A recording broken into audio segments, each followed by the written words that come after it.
Assalamu alaikum wa rahmatullahi wa barakatuh, mes chers frères et sœurs. Donc nous sommes à la deuxième partie de l'histoire du prophète Moussa alayhi salam. La dernière fois on s'est arrêté donc au verset 8 et 9 de la sourate Al-Qasas. On reprend tout de suite là où on s'est arrêté. Asiyeh fit venir des nourrices au palais, mais le nourrisson refusa de téter chacune d'entre elles. Cela causa une grande détresse chez elle.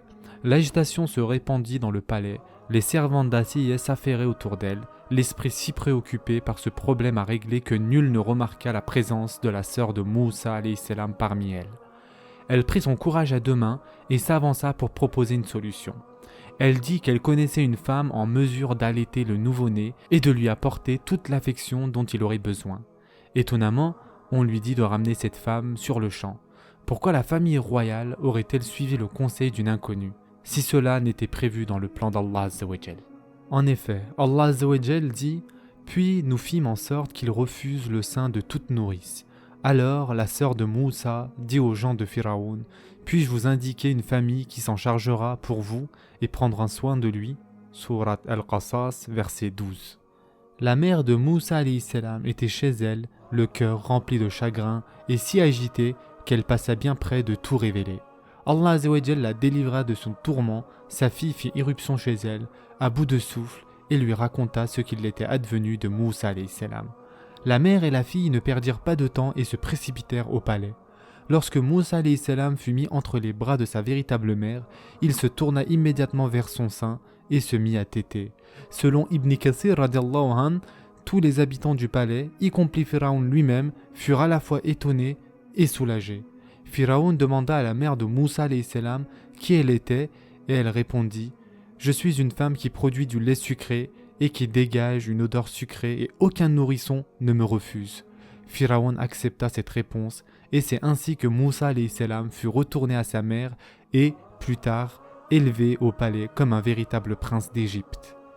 C'est ainsi que nous le rendîmes à sa mère afin qu'elle soit réconfortée et qu'elle ne s'afflige plus, et afin qu'elle sache que la promesse d'Allah est vraie, mais la plupart d'entre eux ne savent pas.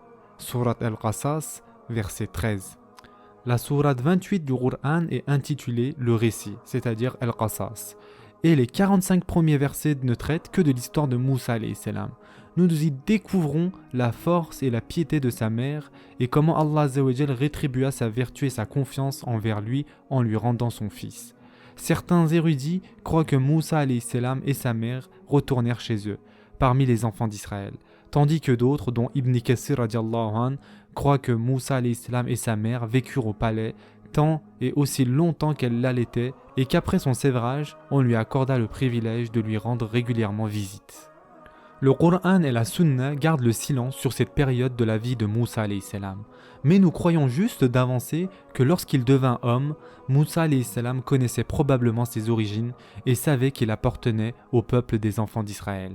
La Sunna décrit Moussa alayhi salam comme étant un grand homme, bien bâti, à la peau sombre et aux cheveux bouclés. Son caractère autant que son physique sont décrits comme forts. Et lorsqu'il eut atteint sa maturité et sa pleine vigueur, nous lui donnâmes sagesse et savoir. C'est ainsi que nous récompensons les bienfaisants. Sourate Al-Qasas, verset 14. De l'histoire de Moussa alayhi salam, nous apprenons que c'était un homme candide. Il croyait au franc-parler et à l'importance de se porter à la défense des plus faibles de la société. Chaque fois qu'il était témoin d'oppression ou de cruauté, il lui était impossible de ne pas intervenir. Ibn Kathir radiallahu anh relate qu'un jour, alors qu'il déambulait dans la ville, Moussa alayhi salam vit deux hommes se battre. L'un était israélite et l'autre égyptien. L'israélite reconnut Moussa alayhi salam et l'appela à son secours. Moussa alayhi salam s'interposa alors et envoya un puissant coup de poing à l'Égyptien. Ce dernier s'écroula et mourut quasi instantanément. Moussa alayhi salam fut submergé de chagrin.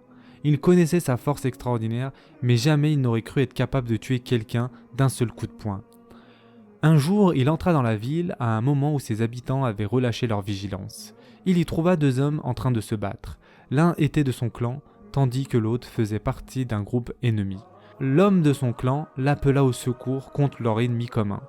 Alors Moussa asséna à cet ennemi un coup de poing qui l'acheva. Puis il se dit « C'est là l'œuvre de Shaitan, ennemi juré des humains qu'il se plaît à égarer. » Et, s'adressant à Allah, il dit « Seigneur, je me suis fait du tort à moi-même, pardonne-moi. » Alors Allah lui pardonna, car c'est lui vraiment le pardonneur, le miséricordieux. Puis Moussa a dit « Seigneur, puisque tu m'as ainsi favorisé, jamais plus je ne soutiendrai les criminels. » Sourate Al-Qasas, versets 15 à 17. Soit parce que les rues étaient relativement désertes, soit parce que les gens ne voulaient pas être mêlés à cette histoire, les autorités ne surent pas. Ce jour-là que Moussa alayhi salam avait été impliqué dans la mort de cet homme. Toutefois, le jour suivant, il vit le même Israélite impliqué dans une autre bagarre. Il comprit qu'il s'agissait d'un faiseur de troubles et s'approcha de lui pour lui reprocher son comportement. L'Israélite vit Moussa alayhi salam se diriger dans sa direction et, pris de peur, cria « Vas-tu me tuer comme tu as tué ce misérable hier ?» En entendant cela, son opposant, un Égyptien, tourna les talons et alla dénoncer Moussa alayhi salam aux autorités. Plus tard ce jour-là, une personne vint voir Moussa alayhi salam pour lui dire que les autorités avaient décidé de l'arrêter et qu'elle allait probablement le condamner à mort pour son crime de la veille. Allah Azza wa Jal dit « Le lendemain matin, il se trouva en ville craintif et regardant de tous côtés, quand soudain celui qui, la veille, l'avait appelé au secours, l'appela à nouveau à grands cris. Moussa lui dit « Tu es décidément un égaré » et il allait s'attaquer à nouveau à leur ennemi commun lorsque ce dernier s'écria « Ô Moussa, veux-tu donc me tuer comme tu as tué un homme hier ? Tu ne serais alors qu'un tyran sur terre et non un homme de bien. » C'est alors qu'un homme vint du bout de la ville en courant et dit « Ô Moussa, les notables sont en train de se concerter à ton sujet et ta mort est déjà décidée. Quitte la ville, c'est un conseil sincère que je te donne. » Alors Moussa s'enfuit, craintif et sur le qui-vive. Il dit « Seigneur, sauve-moi de ce peuple injuste. » Sourate Al-Qasas, versets 18 à 21. Donc Moussa alayhi salam quitta immédiatement la ville sans même prendre la peine de retourner chez lui pour prendre des vêtements ou préparer des provisions. Il marcha dans le désert en direction de Médiane, située à l'époque entre la Syrie et l'Égypte. Le cœur rempli d'angoisse, il marcha droit devant, terrifié, à l'idée de se retourner et de voir des soldats lancés à sa poursuite. Il marcha sans relâche jusqu'à ce que ses souliers s'usent complètement et qu'il se trouve obligé de marcher pieds nus sur le sable brûlant. Éreinté, affamé et presque mort de soif, il se força à poursuivre son chemin jusqu'à ce qu'il arrive à un point d'eau. Puis il se jeta par terre à l'ombre d'un arbre. La mort dans la chaleur accablante du désert égyptien était l'issue la plus probable du difficile périple de Moussa alayhi salam. Mais encore une fois, l'histoire de Moussa alayhi salam nous rappelle une vérité fondamentale. Si un croyant se soumet entièrement à Allah Azza wa Jal, Allah Azza wa Jal s'occupera de lui et lui fournira ce dont il a besoin au moment où il s'y attend le moins. Allah Azza wa Jal remplacera sa faiblesse par de la force et son échec par une victoire. En arrivant à l'oasis, Moussa alayhi salam dut se croire au paradis en voyant l'eau et en trouvant une ombre sous laquelle se reposer. Mais il n'était pas seul dans cette oasis. En effet, l'endroit était entouré de bergers venus abreuver leurs bêtes. Après avoir marché plus d'une semaine à travers le désert brûlant, Moussa alayhi salam arrivait à un point d'eau où des hommes abreuvaient leurs bêtes. Ils se bousculaient un peu, parlant fort et riant entre eux. Moussa alayhi salam se jeta au sol sous un arbre, reconnaissant d'avoir enfin un peu d'ombre. Comme il reprenait son souffle, il remarqua deux femmes accompagnées de leur troupeau de moutons.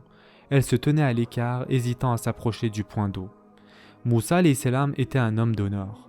Même s'il était exténué et déshydraté, il ne pouvait supporter de voir ces femmes se tenir à l'écart, de crainte d'être bousculé si elles tentaient de s'approcher du point d'eau. Il alla vers elles et leur demanda pourquoi les hommes de leur famille ne s'étaient pas acquittés de cette tâche. Les deux jeunes femmes expliquèrent que leur père était âgé et que la tâche de s'occuper des moutons leur revenait désormais. Il prit alors sur lui-même de guider leurs moutons jusqu'au point d'eau, où il se fraya aisément un chemin parmi les autres hommes. Après avoir fait boire les bêtes, il sentit ses forces le quitter, car il était toujours sous l'effet du long voyage qu'il venait de faire. Il s'installa à l'ombre d'un arbre, à même le sol, et se mit à prier Allah Azza wa Jal.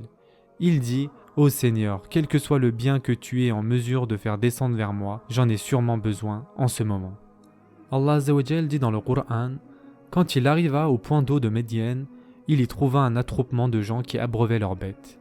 Il y trouva également deux femmes qui se tenaient à l'écart en retenant leurs troupeaux. Il leur dit « Que faites-vous ici ?» Elles répondirent « Nous ne pouvons abreuver nos troupeaux qu'après le départ de ces bergers. » Notre père est fort âgé. » Alors il abreuva leurs bêtes pour elle, puis se retira à l'ombre et dit « Seigneur, j'ai grand besoin de tout le bien que tu pourrais faire descendre sur moi. » Surat Al-Qasas, versets 22 à 24. Ceci est la fin de la deuxième partie de l'histoire du prophète Moussa alayhi salam. Prenez soin de vous mes chers frères et sœurs, et à très prochainement, Inch'Allah.